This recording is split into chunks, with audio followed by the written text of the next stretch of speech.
Hey everybody, welcome to another Break the Rules. I am Lev Polyakov, your humble host, and with us is Lomez. Once again, the great and powerful Lomez, getting more powerful every single day, and the duo of the Chris and Lomez show, of course, with Chris Rufo. Rufo and Lufo and Lomez. SpaghettiOs. And you know, Vladislav Davidson, the dandy, the think tanker, the brilliant Vladislav Davidson. We're going to be talking today about Trump's foreign policy and what it means for not just the United States, but also the world, whether we're going to have a kind of Pax Americana going on. So once again, before we start, make sure to smash that subscribe button, smash that like button, click the bell. That's very important for the growth. And also patreon.com/breaktherules, support the show. So we are going to start with Lomez. Yeah. It's great to see you again, buddy. I realized, we were talking before we started recording, and I'm sitting here eating my lunch, and I recognize enjoy. Okay, enjoy. So I'm having my pint of ice cream here for lunch. So this I want to treat this discussion with due seriousness. So I apologize to the listeners for my maybe poor etiquette here. I don't mean any offense to you, Lev, or to your wonderful audience, okay? But I'm quite hungry. Okay. No. I will say my dear friend Mansour Lomez Keeperman has perfect manners, and he's a perfect gentleman. And in every situation, he's always been a perfect gentleman. He's a complete gent. And Mother, did you hear that? Yeah. There we go. Yeah. Mother. The last time your mother heard things about my mistress, so it's better if she hears. Come on. The less said about that, the better. Yeah. Okay. A friend of mine who's now a minister in Macron's government, and I had a mistress in common, and I was discussing it. He says, "I know you're new here. We're actually in the French Parliament." He says, "But in the French Parliament, we don't talk about these things. Shut the fuck up." He told me this, like a French aristocrat educating me, an Eastern European peasant. He says, "We have mistresses. We just don't discuss them in the French Parliament. You have to just shut the fuck up." So let's start with that. Yeah, let's start with that. So when it comes to foreign policy, I'm trying to get these two things to mix together, French mistresses and foreign policy. I think we can get there eventually. Well, what it indicates, actually, we can start right there. And I'll tell you what this demonstrates is different parts of the world have different ways of operating and organizing themselves. And there's a different kind of etiquette, and that is naturally, and these just sort of cultural and even biological impulses that drive different peoples to prefer different ways of life than others. And we need a foreign policy perspective that respects these differences, okay? That respects that human experience and humans in one part of the world may not respond to the same kinds of incentives and governmental structures as people elsewhere. And the reason I bring this up, I think it's very important, is because for a long time, U.S. foreign policy, and by extension, the foreign policy of the West, broadly speaking, which includes like the Atlantic Council, has been driven by a kind of presumption that democracy, this kind of magical governance structure that has worked so well for America and other places in the West, is the antidote to solving the rest of the world's problems. And that if you could only export deport too. Freudian slip. Yeah. If we could only export this manner of organizing ourselves to the Middle East, let's say, we could just magically solve the Arab-Israeli conflict. Problem. Wait, so was this the new American century of the neocons? I call this video the new American century. Was this the kind of idea that they had when it comes to Iraq and a lot of these other third world places? We're going to turn them into places that are just as American as we are.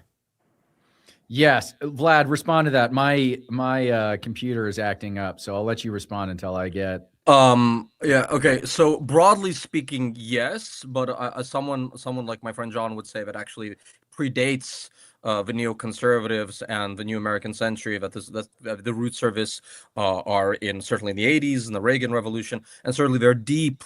Even like there are not Jacksonian but Wilsonian antecedents to this. There are roots to this in American foreign policy of 100 years. It's a more sophisticated, only slightly more sophisticated intellectual project than the neocons. But David Frum comes and convinces a hapless chud like George Bush the younger that he needs to invade the Middle East and bring pure and American greatness to a place like Afghanistan and recreate Pashtun tribesmen who can barely tell colors from numbers into American style liberal Democrats, well, mine just Democrats, right? So there is a long American tradition of this that America has been exporting for a long time, and it's a Christian tradition also. Before we ever had organizations such as the Peace Corps,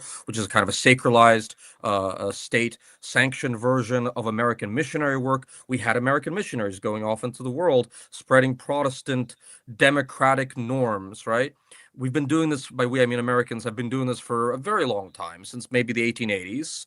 And Reaganism and the post-Cold War consensus in some ways morphs into the neocons taking this kind of thing on on the road. And I speak as a kind of like I am an internationalist and I am a liberal and I'm a cosmopolitan, blah blah blah, but also just like I know that the Cold War consensus is over, and as a like a think tank, like paid up member to whatever extent that I am of a blob and the Council on Foreign Relations Washington D.C. consensus, I used to believe in this, and I used to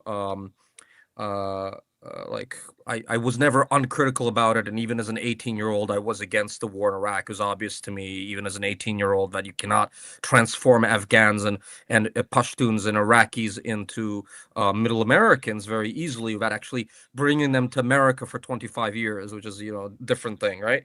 But only 25 years. Maybe their kids would become American, right? But like, to say that liberal internationalism is Reaganism, is neocons, is the color revolutionary theory of turning Arabs into democratic love, like Jacksonian types. This is not quite a correct history of ideas. John? Yeah. Okay. I gotta apologize. I lost a bit of that. My computer's acting up, but I'm back and things are clear now. I think it goes deep. It's a little deeper than that. It isn't just a kind of post-Cold War consensus. There's something that also happened. Okay, look, where do we want to wind the clock back to? It's like we could Wilson. Why not Westphalia? Okay, why not? The 30 years 1640. war. Well, really though, I mean, why not though? Because we're talking about questions of sovereignty and nationhood, and what are the obligations vis-a-vis those other nations? Right. How do you establish consensus? What is the underlying basis for sovereignty? What then also are the responsibilities of the sovereign to the citizens of that nation? Okay, and you can actually go back to Westphalia. I mean that a little bit glibly, but not entirely. And something happened. Explain the Treaty of Westphalia to some of our viewers who may have right, just briefly, the 30 Years' War happens. The Holy Roman. All right, I might get a few details on here. Holy Roman Empire is engaged in these wars of religion, okay? Right. And there's a question over what a nation's responsibilities are towards its people who might want to practice an independent Christian faith. I mean, we're not talking about like the sorts of multiculturalism that we have now, but there is a kind of question of, can I be a Catholic nation? And then what is that? What are the responsibilities then to my to my people who are Protestants and vice versa? And do we need to go on with these wars and et cetera, et cetera? We get the Treaty of Westphalia, the kind of create some stability within the Holy Roman Empire about how we're going to negotiate these critical differences over our religious beliefs and sovereignty, okay, and what national borders mean in terms of our responsibilities toward one another. This then kind of, in some sense, I think prevails basically until World War I. It gets iterated on, and then we get to World War I, and then we get to the World Wars, let's just say. Then this is a very reductive history, but it's useful for this purpose. We get to World War II, we get to then the post-war moment, and okay, something happens here where the locus of attention and concern moves from the nation as the critical figure in terms of our understanding of like how the world works and where our responsibilities lie, to the individual. Okay. And this is where we get like the human rights law and the Geneva Conventions. And now there is a new emphasis on, it's a kind of metaphysical responsibility that the nation has to humanity as such. Okay. Right. Or to other people who are not citizens. Yeah. And certainly to other people who are not citizens. And this distorts, in my view, what our understanding is of power and sovereignty and hegemony and multipolarity, and how we should be interacting with other nations, and on what grounds do we intervene in the affairs of other nations. And again, like going back to Westphalia, the prevailing assumption was that you were not to interfere on domestic affairs, okay, of another nation. But again, once we change our focus to what's good for the individual, this idea of like human rights, we then have to take into consideration the plight of the oppressed individual in this nation or that nation, regardless of these larger supranational concerns and just naked self-interest that we have for ourselves. Okay, like this gets, I don't want us to get too far afield here into like the philosophical weeds, but actually, there does need to be some reckoning with what is it we're trying to do from a foreign policy perspective. I mean, at the largest level of abstraction. Okay, what is it that we're trying to accomplish? If I could ask that in a different way, what is it that we are trying to prevent in terms of the worst case scenario? Because if we start from there, then we could already identify certain things where our guard as a country should be up, as opposed to just letting them fester. So while I agree when it comes to focusing on a lot of these domestic issues and not having this adventurism in all these Middle Eastern nations, at the same time, gaps of power do open up. And one of the things that I keep on emphasizing is that there's going to be other players with their own sense of agency that are going to take advantage of America once it steps away from certain things. And yeah, like when it comes to Europe, maybe Europe has been babysat too much by the post-World War II American empire. But if you just get rid of everything all at once and not allow Europe itself to be strong enough to defend itself, then I think we're going to be seeing a lot more of these Russia, China, thankfully not Venezuela anymore, but we're going to be seeing a lot more of these third worldist countries do everything that they're given permission to do by the civilized world. Okay, I'll just take a quick stab at this and then Vlad, jump in. And I'm just going to say that, and I don't know how much I want to commit to this, but this is a starting place. The target, the thing we're aiming at here is stability, okay? That's it. And it's not some larger moral crusade. And it is basically agnostic on what produces stability. I mean, I guess we're going to have to contend with certain exceptions here. Like,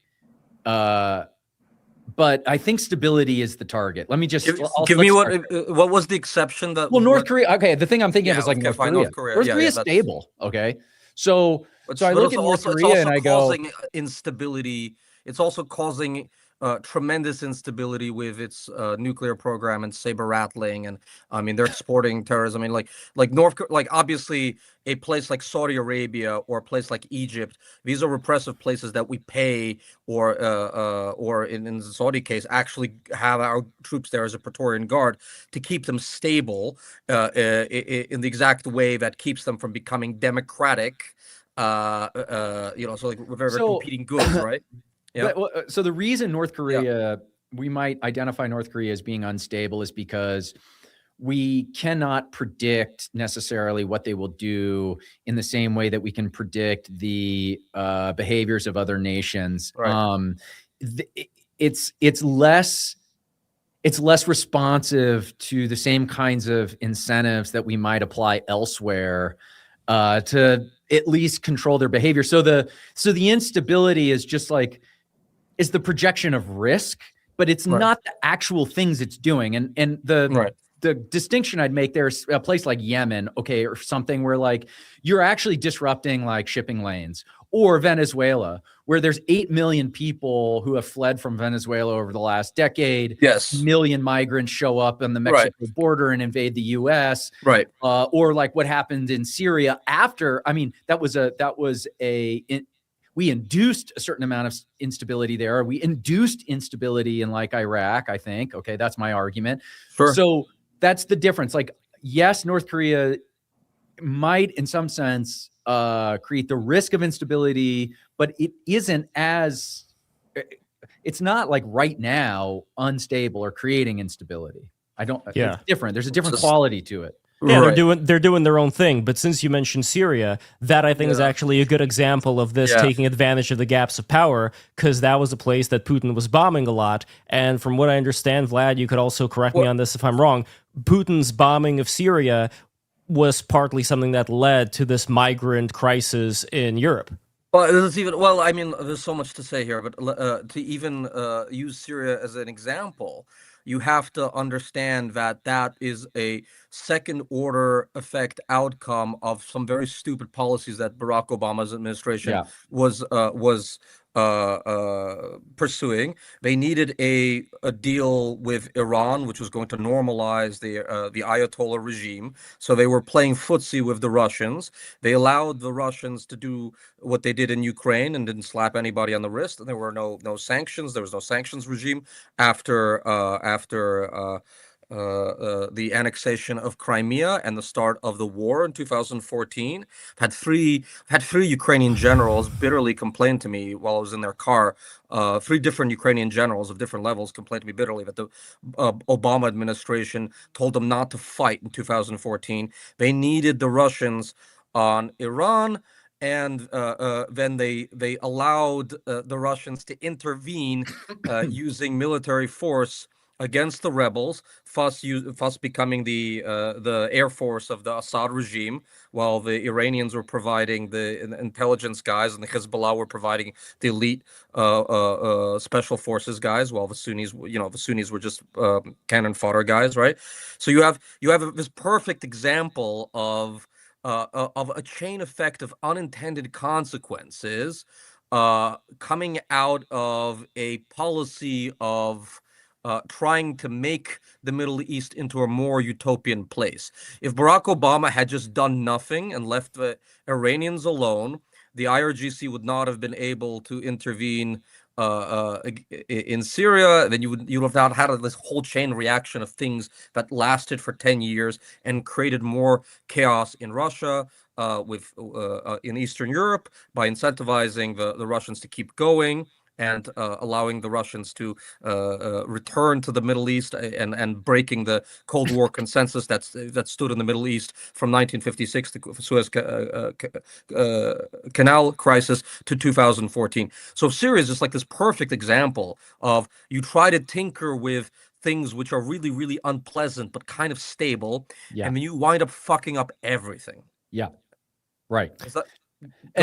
Well, no, that's exactly right. And then you asked, to what end? What was the basis of this kind of meddling? And, why is Hillary Clinton as the Secretary of State so sort of interested in doing something in Syria? Why is Barack Obama so interested in this? Why engage here at all?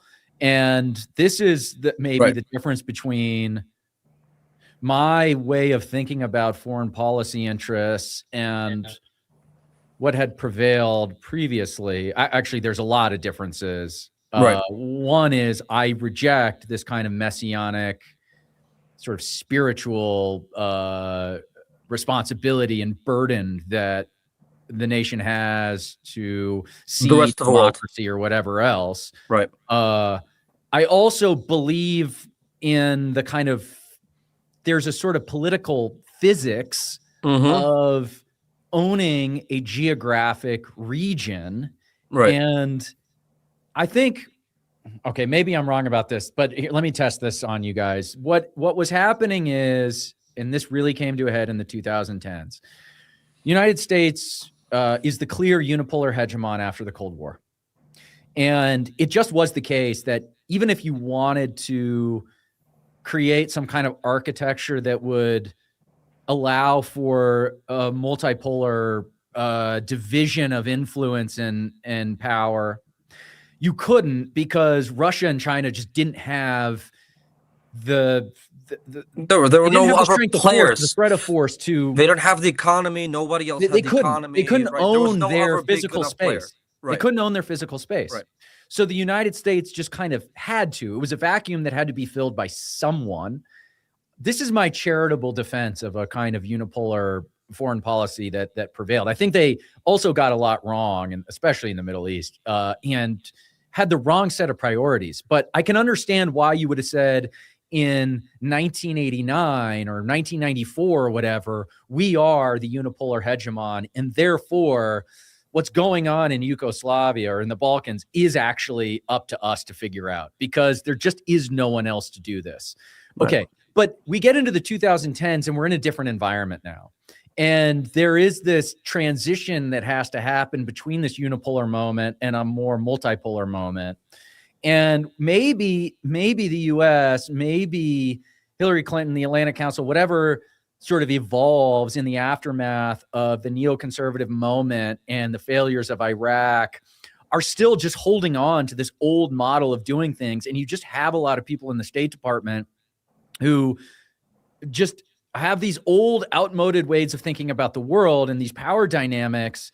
And, you know, they say this about the evolution of science. You know, it dies or it evolves one death at a time, one funeral at a time. Like sometimes you do just have to wait for the older models and the generations that sustain those old models and believe in those old models to actually just to churn out, to die out. Okay. And we're now on maybe just on the other side of that.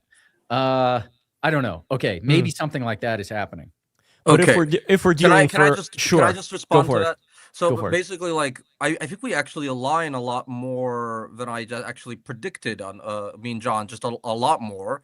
I was in favor of the post-Cold War consensus, and I'm a kind of very critical of it, and I'm a black sheep, and these people don't entirely trust me for good reasons, because I'm a flamethrower, right?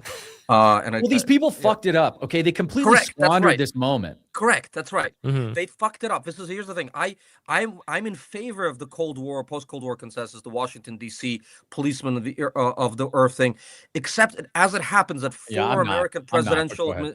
I was, but at 4 American presidential administrations in a row turned out to be very incompetent and actually the way they were doing it. American elites radically degraded in value. Like the Dulles brothers would not have been this bad at running things if he had been transported magically in time into the Clinton administration. And the guys from the 50s and 60s would have been able to keep up the system. So a lot of the assumptions, like, you look back at domino theory, and everyone's like, domino theory was dumb, and we didn't really need to intervene in Vietnam, but actually, if you look back, domino theory was actually very reasonable, right? It just happens to be that the way that the elites actually kept up political power and did things was completely insane. So like if you had the capacity to actually have a ruling class with the discernment and the sensibility and the context and the worldliness, like you would be able to do these things, right? But as it happens, America was not able to produce such a ruling class, and mistake after mistake after mistake was made for 25 years. And it couldn't happen at a worse time, by the way, because if we're looking, for example, at the Holy Roman Empire, if we were to get the Holy Roman Empire from back in time in place of Russia, then I'd say, all right, bring on this multipolar world. Teutonic the Holy Roman Knights. Yes, the Teutonic Knights would be able to handle things. But as it stands, not only do we have this problem with today's elites, but we also have the equivalent of a gangsta thug from the hood with the country of Russia. Right. And it's very far away from this romanticism that Westerners have of it. John? Look, I'm aware of your, particular obsessions with Russia. Okay, I get it. I know where you guys are coming from. I know. Okay, listen. Not interested. Okay, I actually don't. I don't want to say I don't care, but that's your mess to clean up. Let me push back on a little bit of what you said, Vlad, because while I'm trying to just get into the mind of, let's imagine that you were in the State Department during the Reagan era, right? And you've successfly defeated communism. You've successfully defeated the Soviet Union. Right. It's a major accomplishment. Right. And what am I now? I'm now seeing the world in a particular way, and I'm operating according to a set of assumptions that were true during that time, and I could count on in order to achieve the very particular goals I wanted to achieve, but then don't necessarily apply to what comes next. And so I actually think you're wrong in the sense that it wasn't just a failure of producing the right set of elites who had appropriate discernment and were wise enough to be prudent where they needed to be prudent and aggressive where they needed to be aggressive, or something like that. I think this just, you're dealing with global affairs in this way, certainly when you're engaging in military action and you're trying to sort of manipulate people of the world who don't share your interests or beliefs. It is inevitable, and it ought to be expected, that you are going to run into these sorts of entanglements that end up doing more harm than good. It's the known unknowns, and we weren't appropriately cognizant and respectful of how little we could actually control and predict about the rest of the world's response to our presumption of power and sovereignty over them. Right. And that there's a kind of hubris, a sort of arrogance that is a natural, and I do want to say I'm like sort of sympathetic to how that arose out of the end of the Cold War, but it was never going to work. And there wasn't like the right set of people who could have made it work. The appropriate posture in hindsight was to drop all of this stuff about liberal democracy and end of history fantasy that we could just, and this is even, I brought this up elsewhere, but there's this famous policy advisor for Ronald Reagan, Jeanne Kirkpatrick. She wrote this essay called Normal Country for a Normal Time, famously a neocon. She supported all sorts of authoritarian regimes. Remember the U.S., not coincidentally, U.S. ambassador to United Nations. That's correct. Right. Yeah. And she supported all sorts of stuff that, would make her squarely like a neocon of that era. Right. And she wrote this great essay in response to Krauthammer's unipolar idea that we should actually just retreat, focus on our domestic interests, drop all this other kind of sort of spiritual ambition that we have for spreading the great soul of America to the rest of the world or whatever. But even she makes a very telling error in that essay. And there's a paragraph where she just says, it's as simple as supporting democracy. And we could solve this Arab-Israeli conflict just if they were democratic. Okay. That was it. That's all you need. And it's like, no, that was totally wrong. These people were just operating under this totally wrong set of assumptions about the power of capitalism and markets and freedom as an abstraction, and that the people of the world, I mean, it's sort of like almost like communist, or it's like any other utopian fantasy. It's just you will not be real. the first one to point out the Trotskyist utopian roots of neoconservatism. It's true. Correct. It's a normal thing to say, right? Not be the first one to say that. This is interesting. You just replace, the global worker for, the global, I don't know, McDonald's consumer. Okay. Yeah. Okay. They did that. And then in fact, the Russia-Ukraine war very helpfully actually falsified the McDonald's theory of globalization, that no two countries McDonald's. The Thomas Friedman theory of globalization was very helpfully falsified by the Russia-Ukraine war, because we both have McDonald's, and in fact, the closing of the McDonald's in Russia was considered a great problem. They replaced them with like McDonald's or whatever, and then the bombing of McDonald's in my own city of Odessa was considered one of the great war crimes of this war. Do you guys know it's Plutarch, I think, or Thucydides, the quote about the Romans, they promise peace and they make a desert. Right? Do you know this quote about Britannia, the invasions of Britannia, and some Britannian chieftain? The Americans, they promise McDonald's. They promise peace and they give us a pride flag. Okay, they promise peace and they leave us with a pride plaque. They promise McDonald's, but then you get a gay pride. Look, I remember you get a gay pride parade. You get a gay pride parade, and like like Samantha Power thinks that's great. She thinks this is beautiful. And the people of the world are gonna get on their knees. They're gonna supplicate to us when we come with our pride parades, and they don't want it. They don't want it, man. Well,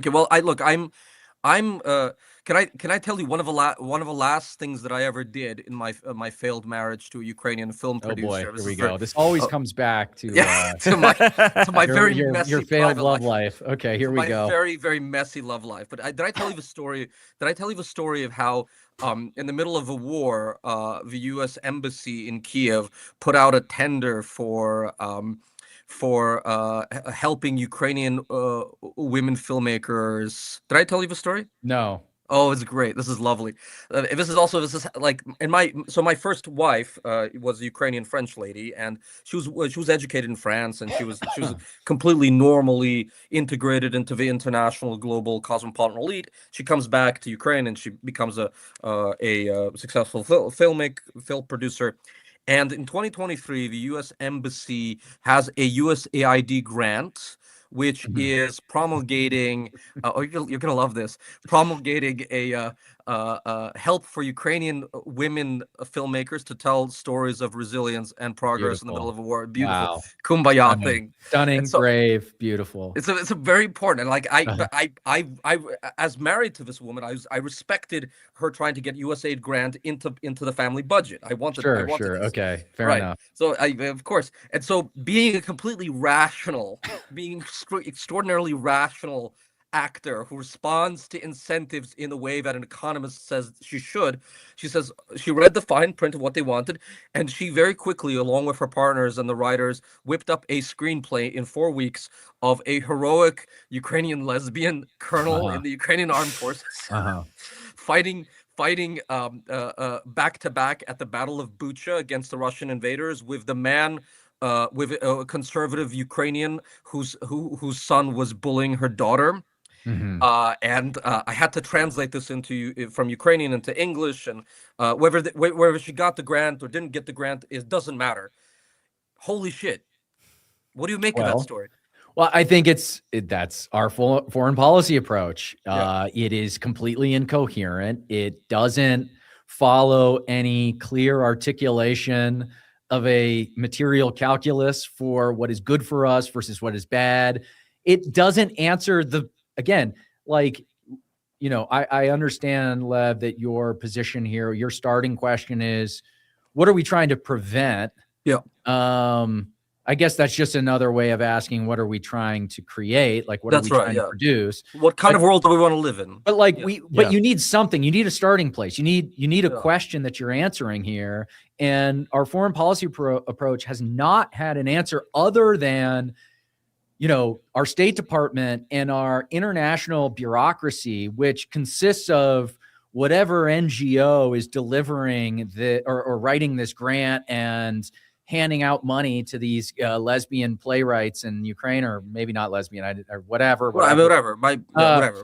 There's this massive infrastructure here, this to spread values, international bureaucracy, okay, that exists to preserve its own ongoing sustenance and growth. Okay. That's it. That is the end goal, is just to keep itself alive and growing and funneling more and more resources into itself without any question or consideration for what goals it's trying to accomplish, right, vis-a-vis the nations that it ostensibly represents, which in truth, it doesn't represent any nation. And this is like the problem with the Atlantic Council or what's going on internationally, is they don't represent a nation.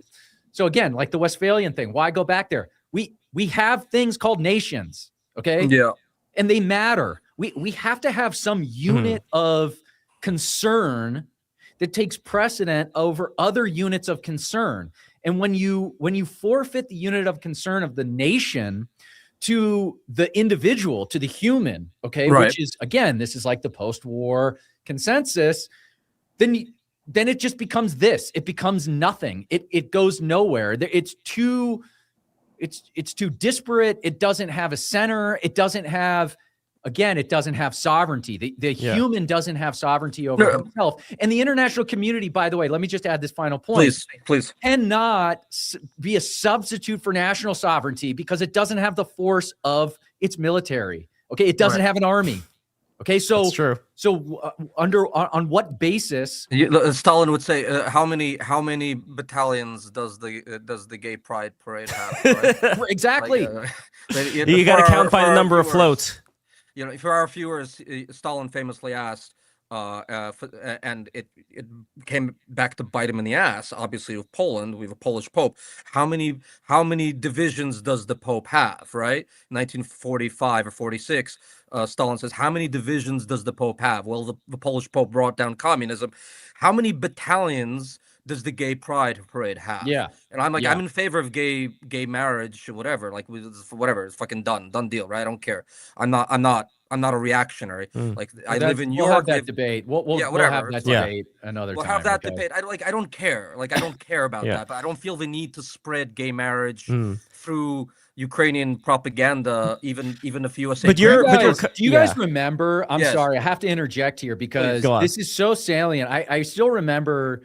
It was 2014, and there was the lead up. I can't remember what Olympics were going on at the time. Yes. And this was the first incursion into Crimea. I think 2014. You guys can correct me if I have the date wrong. 14. Yeah. If you were listening to like normie radio, liberal media, news, New York Times or whatever, the casus belli for our like involvement or why we needed to care about this and why like the IOC, the International Olympic Committee, should issue sort of sanctions on Russia. Yes. Because Putin didn't allow gay marriage. Okay. That was like the top line item. And it's no wonder then that a bunch of people now on the right and maybe just normies in general are going, is that actually the basis for our foreign policy here? I mean, Lev, I'm hearing you say, he's a bully, a thug, a this, or that. And it's like, maybe, but you have to understand that my whole life, the reason I've been told that this is a bad guy that needs to be dealt with through military force and that we need to like have this urgent, response to is because he doesn't allow gay marriage. And I'm not being facetious. Okay. I'm being literal. No, Lomas, I completely agree with you there, but you could see where the center of gravity is in both these situations when it comes to the when it comes to the trans pride movements. Right. It all gravitates onto a certain liberal leftist, I'd say progressive consensus that's going to support Ukraine as it did during Biden's administration. And then when you look at the other center of gravity, you have people that end up going much more in the isolationist route, that they don't want to have anything to do with Ukraine, that they'd rather Russia take Ukraine. But and if you understand why? I mean, absolutely, but no, but I just want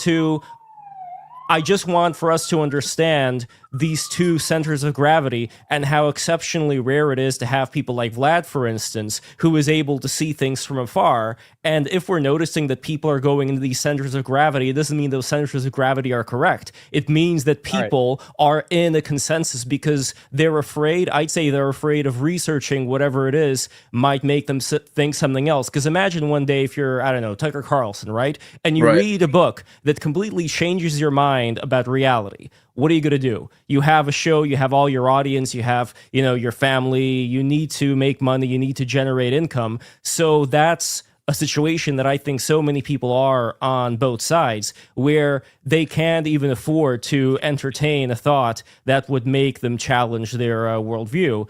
And that's not something that I think is going to lead to anything good. And how do we get out of that? Because if we are trying to solve this problem of, okay, what is the right amount of authority that America should exert on the world, then we also have to be aware of these centers of gravity.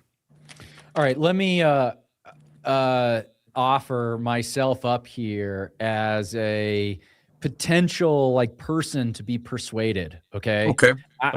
Let me try to be pliant, and let me just come from this from my sort of crude, not entirely ignorant, but mostly ignorant understanding of this situation.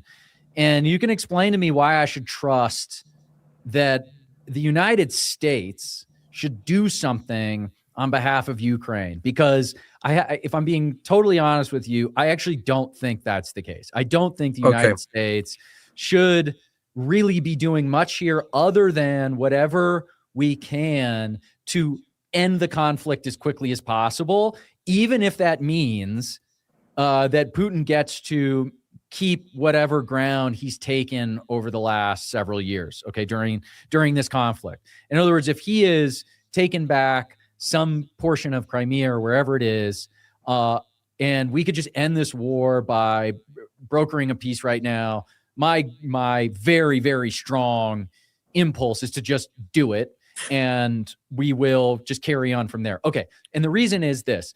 I explained to you what I was hearing going back to 2014. Mm-hmm. This is about gay marriage. This is about human rights. This is about freedom of association. This is like Pussy Riot being able to do concerts in a church. Okay. I don't give a shit. First of all, I don't care. I actually kind of disagree with that period, let alone just don't care about it. And then, next thing that happens is there's the Maidan Revolution, and I see our people, Victoria Nuland and so on and so forth, putting their thumb on the scale in a not so, oblique way. Okay. It's pretty obvious what's going on. But she didn't. Hold on. Let me just finish. Let me finish my perspective here. I'm okay. sorry. You're triggering me, man. That's fine. Because the story I'm telling needs a rebuttal. Okay. Yes. Because I think, I don't want to say I'm speaking on behalf of a large number of people, but there's something like this is the consensus. Okay. So Victoria Nuland puts her thumb on the scale. We use our various mechanisms of, color revolution, regime change to go in, install a government, and whatever the problems of the incumbent government, what we get out of this is someone who is, maybe a little bit more sympathetic to the EU and wants to play ball and sort of westernize the country and involve itself more, integrate itself into Western economies, is completely corrupt. I mean, horribly corrupt. I have these horrific ghouls, these disgusting trolls like the Vinman brothers, these absolutely disgusting, despicable, just grotesque subhumans coming to this country and operating on the presumption that they have some moral authority over our government, and they can sit there and like manipulate our, way of doing business and like concoct this totally insane Russian story to depose our duly elected president who stands on behalf of the people, the American people. Okay. I am disgusted by what I see out of this collection of interests. Okay. Hold on. I'm not done. I just want to talk about the Vindmans. I'll let you finish. Can I just say, I don't particularly love the Vindmans, and I know both of them very well, or like well enough. And I've been, also, can I just tell you a hilarious thing? The Vindmans and I grew up in the same apartment building in Brighton Beach. You're not doing yourself any favors here, okay? Let me remind you that you're trying to persuade me, okay? I'm just saying, like, I'm just saying that, like, I've confronted Congressman Vindman. Disgusting. They should be in jail, okay? I confronted Congressman Vindman at the Yes conference very discreetly, and he like just walked away in a very bitchy way. And I wouldn't say this if he didn't just like slap me around in like a little bitchy way. I don't disagree with. Can I finish? Let me finish. No, I'm uninterested in your interpersonal affairs. Okay. Yeah. On top of all this, the last piece of this puzzle that you're going to hear very often, and I think is a very real thing that requires some explanation, is there is this very aggressive and intentional provocation to expand NATO and or threaten to expand NATO as a way of sticking our thumb in the eye of Putin and Russia in order to, I guess, bring him to heel.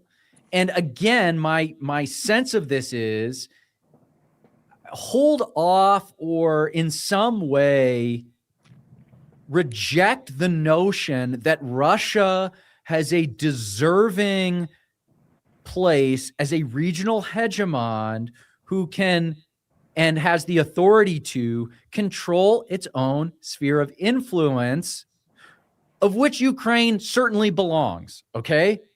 And that any comparable move by any other national actor, whether it was China or Russia or whoever, to likewise take a country like Cuba or Mexico or Venezuela for that matter, and use it as a tool, as a pawn to try to exert geopolitical control of the United States would be met and ought to be met with the harshest possible reprisal. Okay, that's my piece. Okay. Why am I wrong? Why are you wrong? There are all sorts of predicates and assumptions that I just don't share. Like on just a micro level, first of all, we have interests. By we, I mean Americans and Europeans, and Europe is a substantively different place for America and Americans than a place like the Congo or Rwanda. Should we have intervened in a place like Rwanda, where you have basically somewhat people would say tribes killing each other, right? Like, or should we go the other way of colonialism and just do R2P, right, to protect in a place which has nothing to do with us, like South America or Africa? I would argue that Ukraine and the Balkans and the Baltics are much more important to us as a progenitor state of European civilization than a place like Congo or Rwanda. That maybe we should be doing less in a place like Congo or Rwanda, and maybe we should leave the Middle East alone, which is a nest of vipers or ants that if you kick it, like things start going out of control, right? Maybe realpolitik really is the thing that we should be doing in a place like the Middle East, and we should benignly leave Africa alone. But a place like Ukraine, and Russia and our sphere of influence and the European Union, we have a special consideration. That's the argument I would make. I'm half and half with you. Wait, right? real quick. Hold when on, you hold say on. civilized, Wait. okay. I'm sorry, but I don't think you're addressing like any of these core concerns. Like, Yeah, I am know. looking at what you're calling this unjustified belligerence by Russia towards Ukraine and by proxy the sort of West, right? And because, by the way, again, I just want to remind you, we are being implicated in this. You're asking for the United States to expend resources to help deal with this situation in Ukraine's favor. Right. And my contention here is that even if, and by the way, I would say this, if I was a Ukrainian, I would of course take your side, and I would be like wanting to fight on the side of the Ukrainians. I love my country. I think of myself as a distinct people that is separate from the Russians, and I want to preserve that distinction. I want to fight for my right to self-possession and self-rule. I get that. Okay, what I'm asking, though, is this belligerence by Russia as an incursion into Ukraine seems to me to be the natural consequence of unjustified intervention on behalf of an international community which has no business at all doing any of this. And in fact, we would be much better off if Russia was at least more stable power that could control its own sphere of influence, control the resources that come out of the Baltics, Ukraine included, control those energy pipelines that run through that sphere of influence, that we could normalize relations with Russia without sticking our thumb in their eye by threatening to expand NATO, by intervening and meddling in their backyard in the Ukraine, by staging a regime change in a very transparent and hostile way. My son Jamal's going to school. He's getting his life back on track. Okay, one. The regime change. You guys hate Russia. I think you're Russian. I don't hate we see it as a war between civilization and third worldism. And most of the people that are on the side of Russia, like real diehard Russia stans, they're third worldists. They see the glory of the United States and Europe and all these great traditions as being nothing but trash. And they are jealous, and they want to eventually burn the beautiful, how did that quote go, using the beautiful door as firewood because they don't understand it. That's how I would equate the mentality in there. And I think that a lot of Americans I don't hate Russia, wait, I don't hate Russia either. No, but here's the thing. I think a lot of Americans, because they're going into the center of gravity that is against a lot of this woke nonsense that we've seen, Russian intelligence has been spending a lot of money in order to court these people, in order to take them to dinner, in order to convince them that it's not Jamal, that it's actually Pushkin, that it's still this. I get it. All right. I don't like this either. I don't like attitude. I hate this third worldist ideology. Anytime I see, one of these freaks online like Jackson Hinkle or something, or what's that other guy with the back hair? He's this disgusting slob.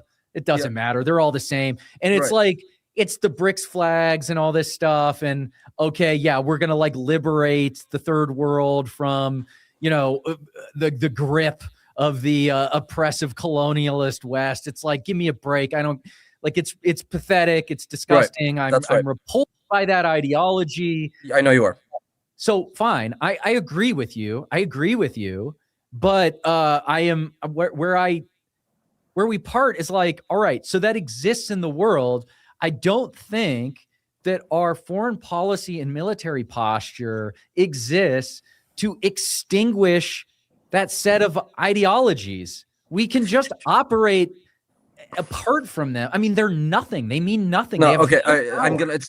Let me set this record straight. One, this is not that we brought NATO to their doorstep. NATO is a defensive alliance, and every country that was not integrated into NATO of the former Russian sphere got invaded by Russia sooner or later. Moldova, Georgia, Ukraine. It's just a fact. Everyone who didn't get into NATO got Russian troops there. People ask and beg to be in NATO because that's the only way to keep Russian troops out of it. The 90s and the aughts were an interregnum where Russia was badly wounded on its knees, and 250, 300 years of Russian imperialism was put on on pause while the Russians rebuilt their economy and their self-respect.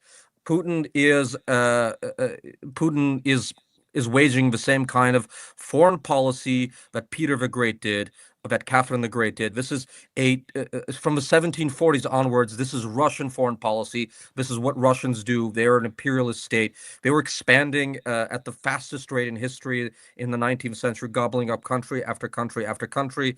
Left to their devices, they are in world domination mode. I think there is something a bit reductive about saying they are the golden horde, but white people. But also, there's an element to that. Russian foreign policy is completely. Look, my father's a Russian politician. I had a Russian passport. I studied Russian literature under Sakharov's grandson. I'm as I told you before about my very messy love life. I was writing the Chekhov novel with my beautiful, very difficult, complex Russian ballerina girlfriend last night. I speak Russian to my mother, to my sister, to my cousins, to my Russian ballerina lovers in bed. I have a comparative literature degree. I spent my misspent youth writing reviews of Sorokin novels in book form, right? And by the way, not just Vlad, Yes. but if we're talking about people like Michael Shettleman, for instance, who I don't know if you know, but if we're talking about people who are some of the greatest Russian intellectuals that existed, since the fall of the Soviet Union, if not earlier, they live in Israel. They live in Israel. They live in Ukraine. Or Ukraine or Berlin or New York, exactly. Right. They are not in Russia. Much like when the commies took power in Russia, there was that exporting of the philosophers. What was that called? The philosopher's ship, where they put all steamship. Yeah, they put them all on a steamship and deport all of them. I'll get you that book by Leslie Chamberlain. All right. Leslie Chamberlain's. Yeah. Everyone read Leslie Chamberlain's The Philosopher's Ship. All right. Lomez, What I'm hearing here and what is that Russia is bad, and a strong Russia would have deleterious effects on global affairs, broadly speaking. Okay. Sure. Yes. That there is some one-to-one correlation between the strength of Russia and the amount of bad things it might do across the globe. Right. And I would be curious to get into a little bit more detail about what those bad things are. I'm hearing this sort of like expansionist tendency. Yeah. But I also, and of course, yes, the last several hundred years of history suggests that Russia and often is the breeding ground for a lot of problems. So I'm not naive about that. Right. I don't know that that's inherently the case, that there's something about the Russian soul or the particular Russian political culture. I wouldn't say the soul, but Russian political culture, maybe something about the political culture there that's not salutary towards our interests in the West. And when I say the West, I mean like Western civilization. Maybe it's some distinct thing. I don't know. Well, most Russians were living as slaves under the Mongolians for centuries. No. We have to make that known because it's a very unfortunate, you could say, PTSD that a lot of Russians have. All right, maybe. Let me just register that I have no particular ill will towards Russians, Russian culture. Neither do I. I have a Russian. And I think actually Russia has produced Lev was born a lot of the most beautiful things in the world, including the ballerina that I was with last night. Russia is capable of doing a lot of really incredible things, and so it's a different kind of calculus than I would apply to. But you're talking about not Russia, really. You're talking about Europe, because all of these great accomplishments you're talking about in Russian were made by Russian people who were either living most of the time in Europe or thought of themselves as being spiritually European. Not even to mention the aristocracy was pure, European, German Anglo extraction. Not only that, but with Pushkin, for instance, the great Russian poet Pushkin, his dream was to go to Paris, France. The emperor did not let him go there because he knew that if he were to go there, he would never leave. And that's really the history of Russia, where you have people who knew that there was a better civilized way of being and try to do that to the best of their abilities, and were very successful. Lev, I want you to just hold on. I think we're moving into territory I don't want to move into. I want to register that I object to I object to that characterization of Russia being incapable on its own of producing the things that we identify as being good about Russian culture, that it's merely the product of Europe. I disagree about that. But secondly, it's not the point. The point here is the thing that needs to be demonstrated is like, what is in it for the United States? What is in it for me? Yeah. Okay. Let's do it. The breakdown. Okay. So hold on. Go ahead. There are, because there's like two levers that we're like sort of toggling here. One is that under this current arrangement, the way things are, where there's this antagonistic relationship between the West and Europe, or between the West and Russia, in that we're involved in this Ukraine war, and Ukraine has turned into this sort of proxy, that Russia then is responding by engaging in all sorts of underhanded behavior that is causing problems for the West. Okay.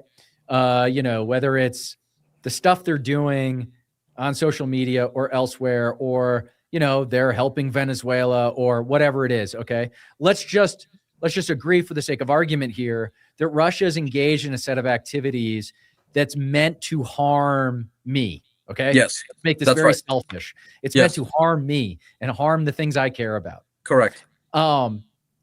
And why isn't it true that if the United States takes our foot off the gas here and lets Russia just kind of have its way in Crimea, what it considers its own backyard, that it is able to control its sphere of influence, that with some caution, but certainly not with hostility, try to engage Russia as a sovereign equal, and I don't mean equal power, but I mean has equal sovereignty that we would expect to be reciprocated to us, that these deleterious efforts that it's engaged in wouldn't then go away. Why should I assume that just letting them do the thing they're doing wouldn't solve the problem that I care about? So you're just operating on a lot of assumptions that I just don't care.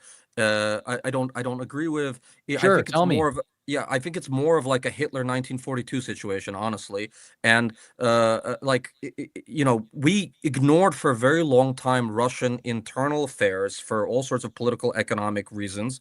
And Putin came to power by killing Russians. The original bloody act of coming to power was blowing up apartment buildings all over Russia as he's prime minister in order to win an election in 2000, 25 years ago. He and this is something that my friend David Satter writes about.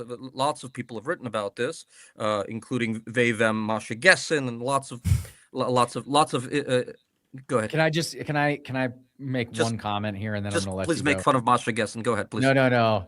I just want to point out that by invoking Hitler, you have acknowledged that I won the argument. No, okay? I've not. No, I've not.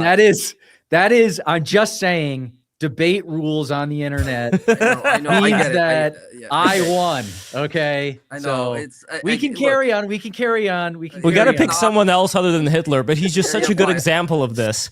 Specifically when it comes to the European weenies, because that's the other thing, right? Like back then, you had all these various defense agreements between these countries, and they meant diddly squat when Hitler rolled into town. So that's the other thing that I want to keep in mind with America. So if we were to break down, which I would love Vlad to eventually do, what exactly would happen if Russia were to acquire more of Ukraine, and then what?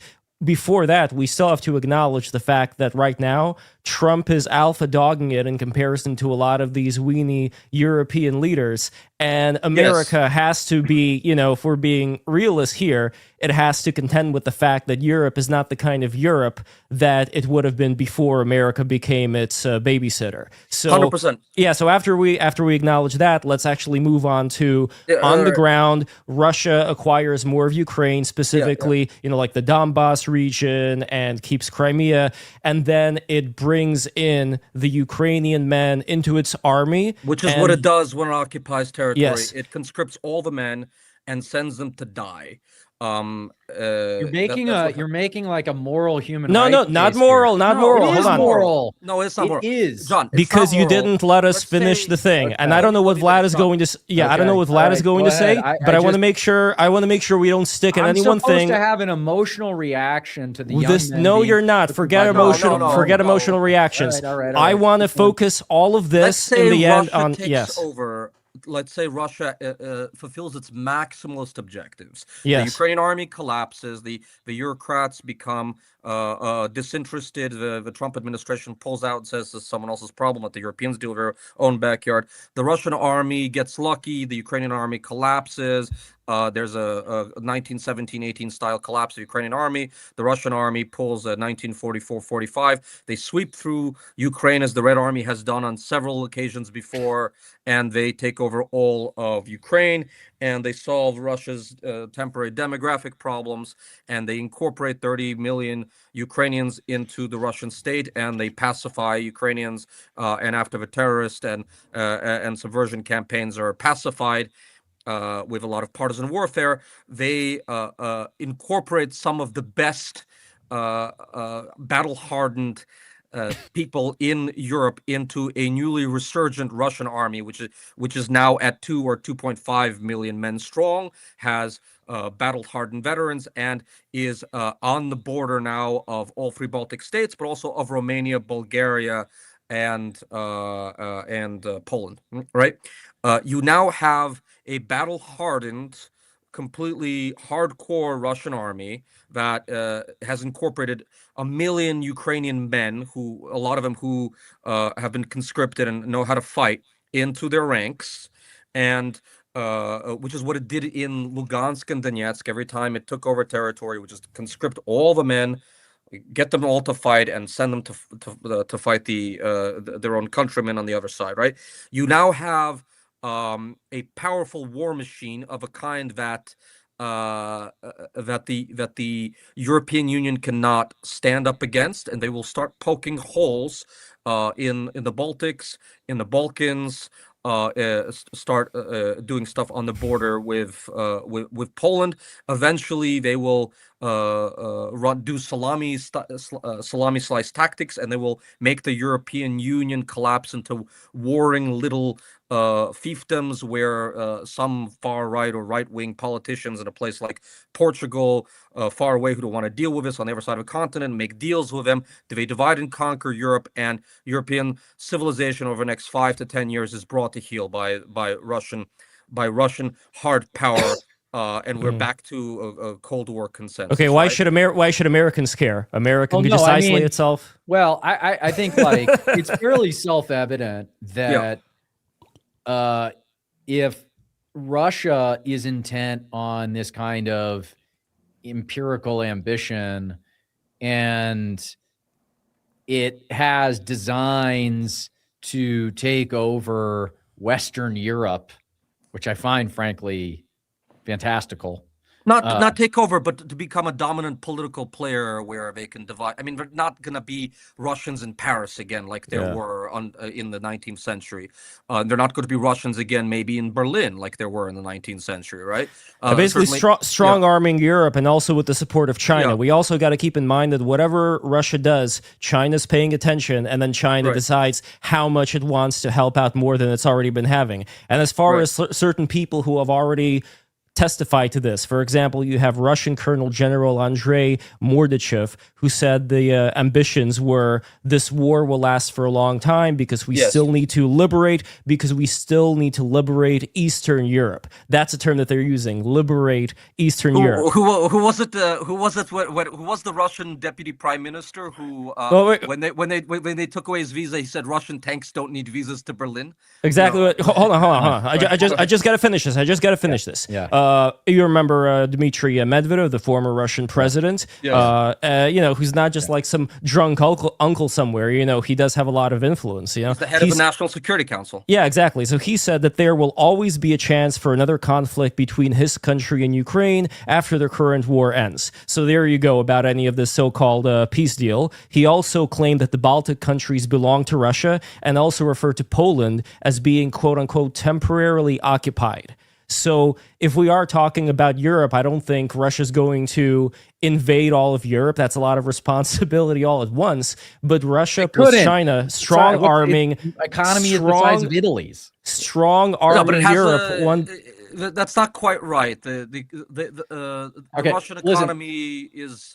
The Russian economy, in terms of parity, is the size of Spain as Italy, but you have to triple it in terms of purchasing power, because for economic reasons, which we're not going to explain. Let me just say this: I think I would quibble with a lot of the sort of claims being made here, and all of this is hypothetical. Okay, this is all just projecting into the future.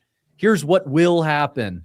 This will happen, and then this will happen, and then we're going on and on and on, and you're building out this prospective case for Russia, taking this controlling position over Western Europe. And maybe that's troops, but maybe it's other ways of leveraging its access to energy to get what it wants. And what it wants exactly is, I don't know, fill in the blank. It wants power for power's sake. Okay. Maybe. I don't know. It wants to restore its sense of greatness and sort of world historical importance or something.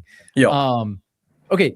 So there's like, one is, this is a 30-step process that will transpire over, I don't know, generations. Okay. No. 3 to 8 years. Oh, that's insane. That is insane. They're planning. You're telling me that Russia would have control of Western Europe in 3 to 8 years? No, Russia, if Ukraine loses the war, Russia will step up operations in the Baltics, and eventually there will be some ethnic Russian separatism in Estonia or Latvia, which will test the Article 5 guarantees, at which point we would know that NATO doesn't really exist, at which point everyone would arm themselves to the teeth, and the Europeans would form competing blocks of like when I was in Poland talking to Polish elites when Trump came to power in April. They were having a really interesting debate. They were like, they knew that they needed to create an army, and they knew that the Poles needed to be able to stand up for themselves. They were arguing, should we put all our chips on the table into NATO? Should we build a local, regional economic military war machine, or should we prickle up and build a Polish porcupine like Taiwan, so the Russian army can never invade us? Is it a European army? Is it a NATO army? Or is it a Polish army? It's certainly not going to be an American-led international coalition army. So the arguments that they were having amongst themselves, and when I went to see the head Polish senator of the Polish Sejm, the main defense guys, they were having these arguments as soon as Trump came back a year ago. Good. They've since successfully, by we I mean the Americans and the Trump administration, successfully got them to hike their spending up to 5%. Yes. Good. Right. Which is why it's prudent. Yes. It's prudent of them to do so. Correct. And that's right. Again, I might object to various assumptions that you're making and these claims about these expansionary ambitions. I don't know that I actually agree that that's the case. I mean, you guys know more about Russia than I do, so I'm going to just have to claim ignorance on that and take your word for it. But I think there is probably a case to be made that this is actually a discrete case of aggression to counteract some very specific things that happened over the last decade vis-a-vis Western meddling in Russia's backyard, literal backyard, okay? And that it's not actually the preview to some larger effort should we not successfully deter them here. So I don't know that I necessarily agree with that. Okay. But even if I accept that argument, I would also say that all along the way, there are going to be opportunities for us to step in and say, okay, you had your thing with Crimea, but you go an inch closer to Poland and that's it. So like what the Russian army crosses the river into Kiev? Well, no, what I'm saying is that there is some ambivalence around the justification of this particular action, at least in the Western, in my view. Okay, maybe I'm an outlier here, actually, but I think like probably a lot of people on the MAGA right who are upset about our ongoing commitment to Ukraine are telling ourselves, like, just strike a peace deal, get it over with, and let's take the resources that we're devoting to Ukraine and do something more productive with them and focus on, for example, our own sphere of influence or whatever. That Russia actually isn't this grave threat to ourselves, certainly not, or to Western Europe broadly. And that we can then, in the aftermath of constructing some kind of arrangement with Russia and Ukraine, right, and saying, as a condition of this agreement, Russia, you are not going to do X, Y, and Z. Okay. And what X, Y, and Z consists of is this concern that you have articulated here, Vlad, which is this continued incursion, this continued expansionary effort. And any kind of deal we make should and ought to include that kind of prohibition, right, and have the threat of force behind it. And also, though, carrots and sticks. Okay, carrots and sticks. So what else can we offer Russia to say, look, here's an opportunity. You know, how long have we been talking about the clean slate with Russia, the reset button? You know, this is every administration. Every administration has been hamstrung by people like the Vindmans who want to fuck this up. I'm sorry. Okay. So there are people within every single, until now, literally until now, who have a vested interest in fucking this up and making it impossible to strike a normal set of relationships with Russia that actually does reset this relationship. And if we have the appropriate carrots here that can entice Putin and Russians to dispense with this hostility and belligerence, and instead say, you know what actually would be good here is if we had a better relationship with Western Europe, a mercantile relationship with Western Europe, a relationship that consisted of a healthy transaction of goods that didn't also then come with the burdens of having to formalize gay marriage. For example, I get it. We don't have to have maybe we gay could marriage. Actually do this. We don't have to export it. Let me ask you, if you had to guess which year President Putin of Russia made his first anti-Western order speech, because he was kind of positive in 2001. Famously, he was the first guy to call Bush and say we're going to fight terrorism together. 2001 was this great moment where he was even thinking about could we join the thing. Which year? And this is not a trick question. Which year did he make a saber-rattling speech at the Munich Security Conference, questioning the unipolar world order and the role of the OCE and NATO's eastward expansion and the Iranian threat? Which year? Was it 2014? Was it 2011? Which year? No, my guess would be it was during the Bush years, because Bush then subsequently did something to piss him off and to intentionally, again... Your guess would be right. It was 2007. Yes. 2007. And it was Bush himself who rejected the olive branch that Putin had extended after 9/11. Okay. And, I know you guys know more about this than me, but I do remember some of it. And so I'm not saying this was strictly like an Obama era failure or that Clinton this era was all failure. Victoria Nuland's fault. Yes. There's plenty of blame to go around. Yes. But our foreign policy establishment, again, this is why I'm saying, like, there's a generational problem here. Forever, for my lifetime, since the end of the Cold War, has had it out for Russia and certainly Putin. Okay. And there has been this ongoing attempt to ostracize, alienate, and discredit these efforts by the Russians to integrate themselves into the West. Okay, but I mean, well, what if we really did ignore a genocidal Hitlerite character? Again, I'm not going to use Hitler. Like, he came to power. We have a bloody civil war where he sent in the Russians to just level Grozny to the ground. International human rights regime didn't advance very much there. He comes to power, blowing up several apartment buildings in Russia. I remember. 300. So this is a guy who represents the worst instincts of the Chekists, of the NKVD, of the KGB. He's a pure product of the KGB.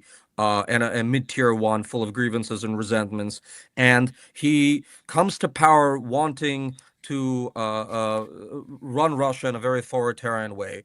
It's like, and he first imported the poison and settled affairs internally, and then he started exporting the poison. What if the guy really is a kind of just like really, really, really terrible character, full of viciousness and bile, and that there's not going to be any kind of modus operandi, any kind of balance that you can strike with a guy like that, because he hates you. He's always hated you. He's been programmed to hate you since he was a young boy at the KGB academy, and he's a street thug and a mobster. And you say that, but there's an equal and I think persuasive case to be made that he's just responding to how he's been treated. He's responding. How is that different? I'm sorry, Lomez. How is that different from a social worker that Mamdani wants to put into the streets of New York City, saying that these people are acting this way because of yada yada yada? Like, at a certain point, the only thing these people respect is if the guy you're trying to rehabilitate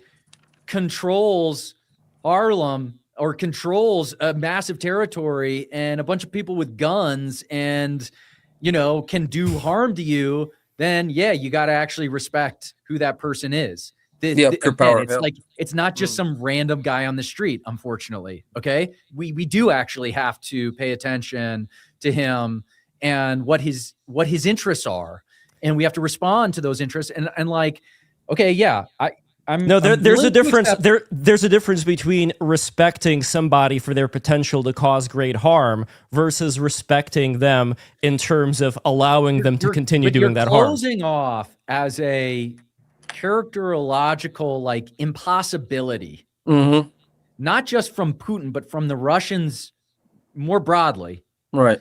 To healthily integrate their post-Soviet nation into the norms of a global order, Western life, and Western economies in a way that is stable and conducive to mutual flourishing. I'd say that's exactly that no. I don't believe that's the case, and I've read a lot about this, and I've thought a lot about this. We did screw up, both the West and the Russians themselves, and it was overdetermined in many ways. The transition from 1989 and 91 to arguably by 1998 with the crisis, things were overdetermined. Things were terrible. He comes to power in 99. Those 8 years was a very short window for the Russians to build state capacity, to privatize, to build a capitalist economy, create rule of law. It was overdetermined that we got those things wrong, but we did get those things wrong. And I wouldn't say that's fully correct, though, because when Putin got elected, Russia had a liberal government.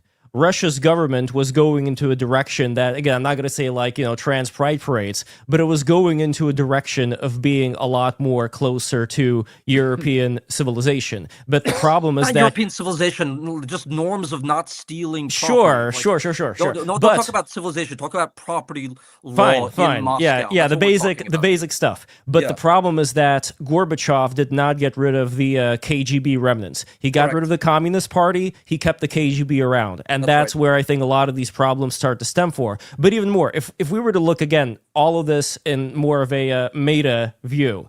You're absolutely right. Yeah. This is the privatization was failed. The KGB was not gotten rid of. It was overdetermined how difficult it would be to transition from communism to a normie market economy without fucking things up. And they did fuck things up. And we didn't give them enough good advice, so we didn't give them enough help. And unlike with Japan and Germany, where we did transition them to democratic norms in a very harsh way. We didn't occupy Russia. There's no way to actually occupy. They need to occupy themselves and go to psychotherapy and create a liberal democratic order. And also, you have to denazify, like you have to decommunize. You have to look at like what you did during the Holodomor. All these things are very difficult, and it was overdetermined that Russia would fail at that transition, which they did. Right, but I don't think unlike the Arab world, where a nice liberal moderate king that we pay to repress Islamists is the best course of action. I don't think Russia is fated to be in that kind of life. Okay? Maybe not. Maybe it's going to have its own unique character. Okay, that's very much clear to me. I'm not interested actually in imposing a particular kind of order on Russia or the Russian people. I mean, it's going to be something that is reflective of the spirit and norms of the Russian people. Okay, that's it. It's going to be different than what we might expect in Norway. The question though that and we're going to have to end this. We're getting on the hour and a half mark, and I would like to talk about Venezuela also, but go ahead. No, we're not going to talk about Venezuela. It's unimportant. Okay. Okay. I just want you to take the long view. Try to pull yourself out from where we are right now to like 100-year view of the world.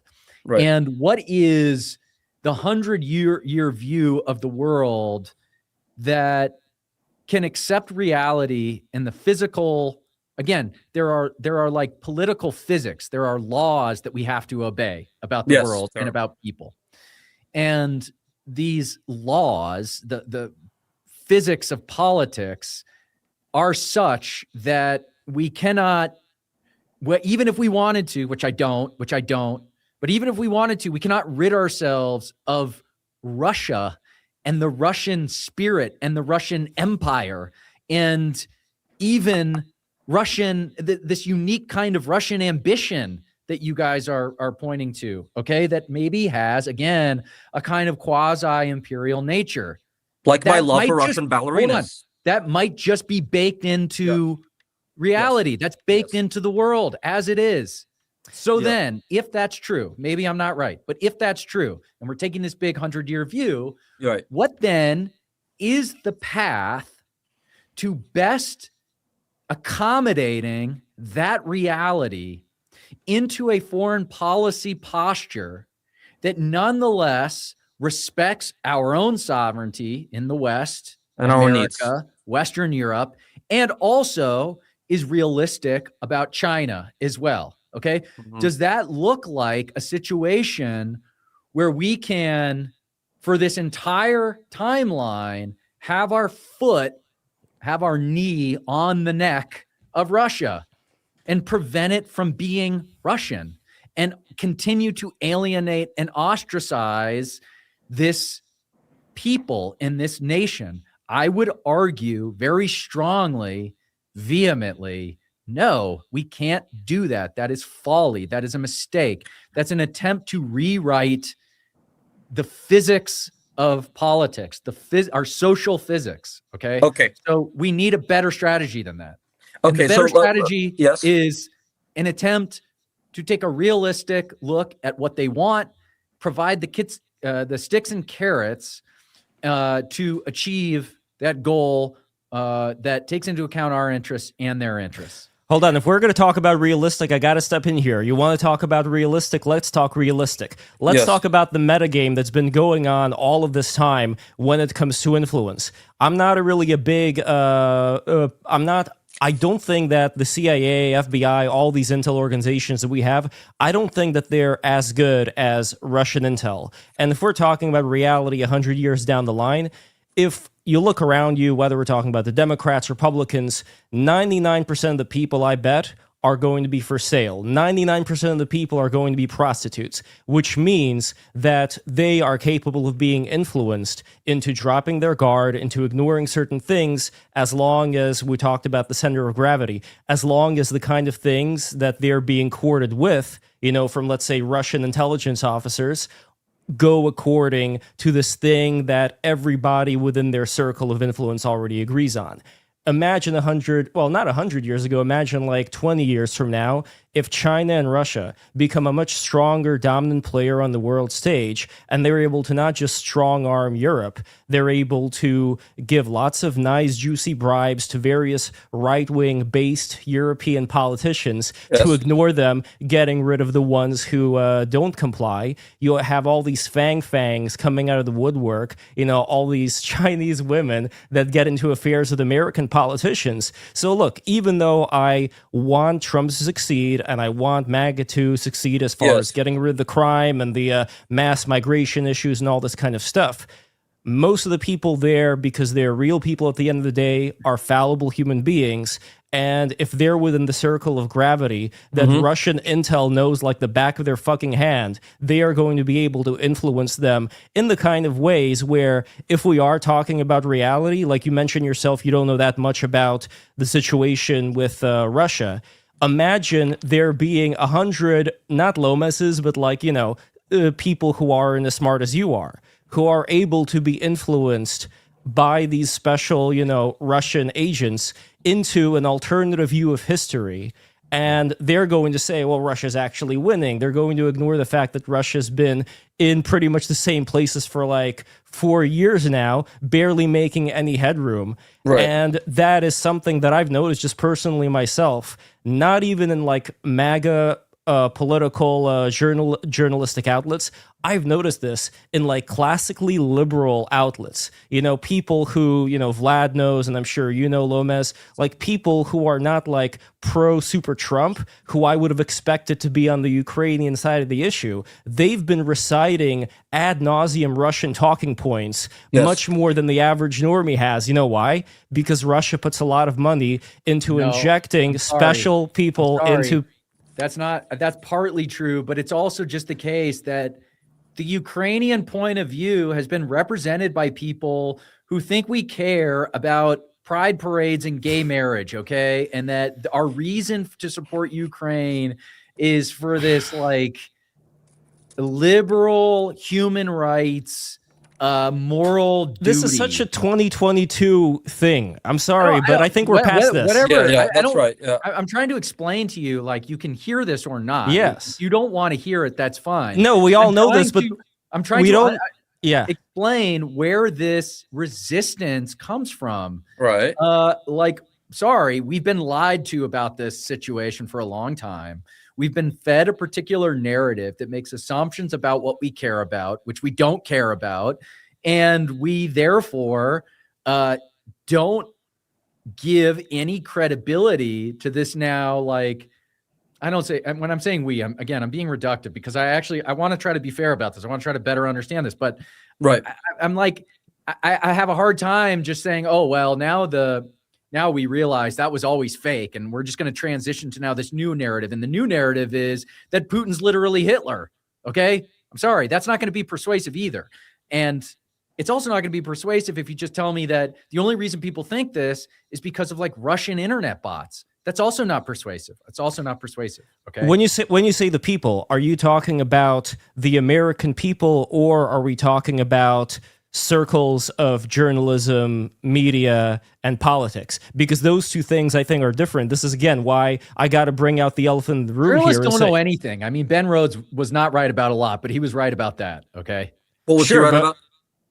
journalists don't know anything. You can tell them anything. Yes. Oh no, anything. yeah, that's true. That's No, true. no, but I'm again, a this is and, okay, but this is the problem, right? About Because that, yes. there was a poll that was conducted, I think, some months ago when Trump was going more towards the Russia side, and this is a poll that was conducted. I wish I had this poll in front of me. It was conducted not by not for Trump opposition people, but specifically for like MAGA people. And the MAGA people in the poll, they rated Trump, pretty low when it comes to his standing when it comes to world peace. So they were not a big fan of Trump's reactions to Ukraine at the time when he was going against Ukraine, which is, again, I'm talking about the metagame over here, which is kind of inside baseball, but I think is going to be one of the most important things. This is just like in that book recommended by Curtis Yarvin back in the day, Eugene Lyon's The Red Decade, when he was talking about how many Stalinist agents penetrated the intelligentsia of the United States. So again, we could say journalists Did you ever are... read Red Millionaire? No, what's that? It's Sean McMeekin, he wrote Stalin's War. Yes. He's this great Soviet historian. Yes. I believe it was his thesis, his PhD thesis that he then subsequently turned into a book about this propagandist. He was German, who was like spreading sort of Soviet messaging on behalf of the Bolsheviks during World War II, World War I through World War II. Very good book. Anyway, just came to mind. Of course, this is ongoing. Okay, this is like a propaganda war. It's a hot war. It's a cold war. It's all these things. Yeah, there's like it's real an info tension war. Here. There's real tension here. But again, and I have to leave it here. Okay, and I'll let you have the last words of your podcast. But I'm gonna close by saying that you ready? Please. Like real reset hasn't been tried yet. Okay. Like I actually mean that, which is that I do think there is a needle to thread here where under a foreign policy posture that just dispenses with all this human rights bullshit and this international NGO bullshit that nobody is interested in anymore. It's a total dead letter. And it certainly won't have any influence in Russia. And no longer has any influence among the American electorate. But a very realistic, very matter-of-fact, very clearly articulated settlement of this war that allows Russia to take what it currently has, but that has some very clearly articulated sticks in there should Russia pursue greater expansion that would, for example, threaten Poland. And that also includes the kind of carrots and reopens the door that Putin opened to George Bush after 9/11 and says, okay, we're going to try this. We're going to make a serious effort to try to normalize these relationships and integrate Russia into this broader economy without this other sort of cultural incursion, without the pride flags, and maybe not even McDonald's if you don't want it. And you don't even have to be a liberal democracy, by the way. If you want to continue this sort of authoritarian impulse, that's fine. The Russian people might just perform better under that scenario. We give that deal to the Arabs. I mean, it's sure. It's only, okay. And we're gonna make this work. We're gonna try to make this work. Right. And you and Germany are gonna figure out, arrangements around energy access, and we're gonna go from there. And if you guys fuck this up and if you overstep, then we're gonna change our minds about this, and there are gonna be repercussions. But we're gonna proceed with good intentions and operating in good faith. And we are going to simultaneously, as a measure of that goodwill, yes, demonstrate aggressive reprisals against people like the Vindmans, and Mike McFaul and Newland and anybody involved in Russiagate who tried to disrupt what could have been much better relationships with the Trump administration previously. No, Russiagate. Okay, maybe we can take out that last I just want to say, Russiagate was a operation by parts of American deep state, blah blah blah blah. Oh, no kidding! You're telling me this for the first time. No. I just want to. I know. I agree with you. I mean, like, I was there. I mean, like, I was. I know. Don't Google Vlad's name, by the way. Okay. Yeah, I mean, but like, I was just against a certain particular Russian spy. Sure. Okay. Yeah. Just so you know. Final word from Lev. Okay. Final word from Lev. Okay. Yes, please. So and also Lomez, thank you so much for coming in. I love having you on. This is the second time you've come on. A very beautiful set, by the way. I love the bricks the blaze, and the roof on This is 420 blaze it. Yeah. So okay. Last thing that I just want to say, again, more of the meta game inside baseball type of thing, but very important to note. I think this is a message to all of the MAGA, Republican, right-leaning people out there. Look towards places like Poland. Don't look towards Russia. In the future, it's not Finland. really going to work. Yeah, sure. Israel, if you must. If you must, yeah, exactly. Look at that. A future liberated Iran. Finland. All right, this fine. podcast is already Jewish enough, man. Don't bring Israel. Finland and Poland. Let's keep Israel out of this. We got to bring in Israel. We got to bring us Curtis Yarvin over here. Okay. Yeah. Anyway. Yeah. Look towards the kind of nations that want to participate in civilization as opposed to this rabid third worldism that we've been seeing from places like Venezuela. And even though we haven't had a chance to talk Venezuela, I think it is very important just to mention how much of a relationship Venezuela's had with Russia. And what I hope is going to happen now is that Maduro is going to sing like the fucking canary he is now when it comes to the various things that they've been doing there in conjunction with Russia. And it's amazing. Oh my God. Tell our friend very quickly before he leaves what they've been doing. Just sketch it out. No, you do. No. Do.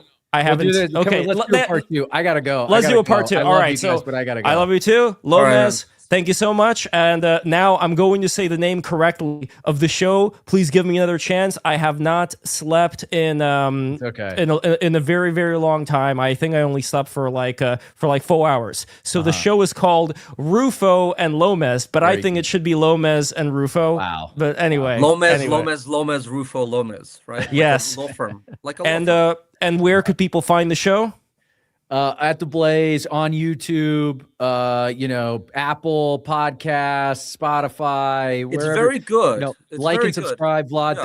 Thank you. It is, we're getting somewhere with it. I've listened to 5 episodes, and even if you do not share these gentlemen's politics, it's just a very commonsensical talk about politics and about how to live in America. Yeah. We're gonna try. Smart. We're trying to be honest. We're trying to be honest and like not engage in the psychodrama of conservative media.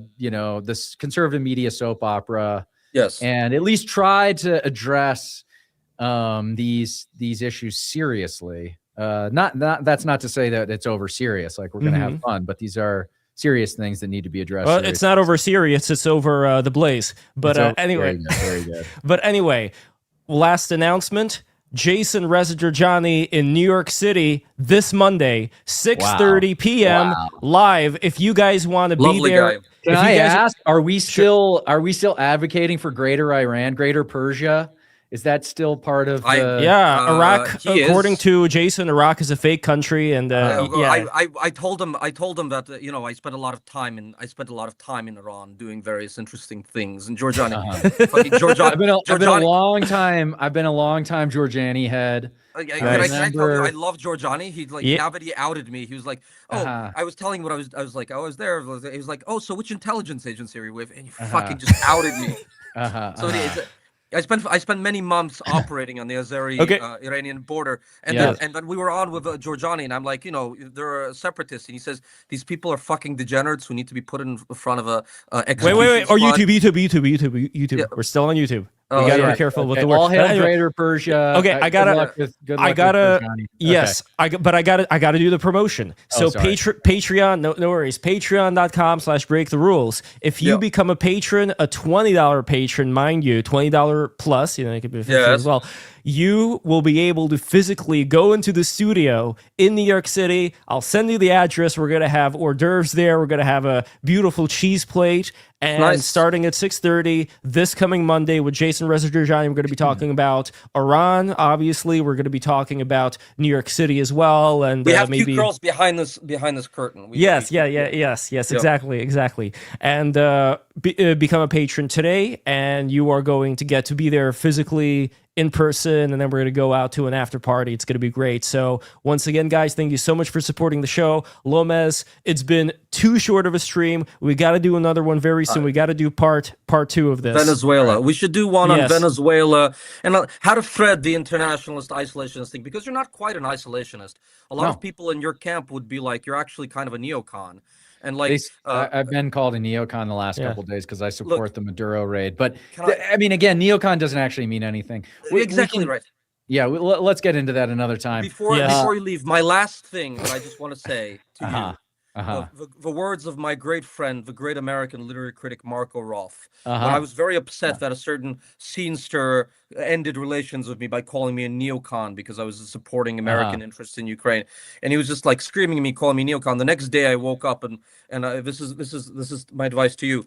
What Marco Roth said to me, he said, Vlad, he doesn't actually mean that you're a neoconservative. What he means is that you can't go to his parties anymore and still get laid. Right. Okay. And with that, guys, thank you so much for watching. Break the rules. Make sure to smash that subscribe button, smash the like button, click the bell. We'll see you on Monday. It's not going to be a Patreon. It's actually going to be live. So you guys are going to be able to see it live in New York City. Oh, man, that's going to be so much on-the-spot editing. But anyway, I'm going to prepare for it. So Lomez, Vlad, where can people find you? On Twitter or in interrogation rooms, the IRGC in the Greater Tehran area. That in the different life, that's exactly what probably would have happened if you made one wrong move because they thought you were Turkish because you had a. Anyway, it's a long story. I played up being a Russified Turk. That was my cover story. All right. That was very good. Follow me on Twitter, and even better, my Substack, the fantastical day book of Vlad Davidzon. I'd like you to read that and buy my books and go ahead. There we go, guys. Thank you so much for watching. Have a good night, everybody. Bye-bye.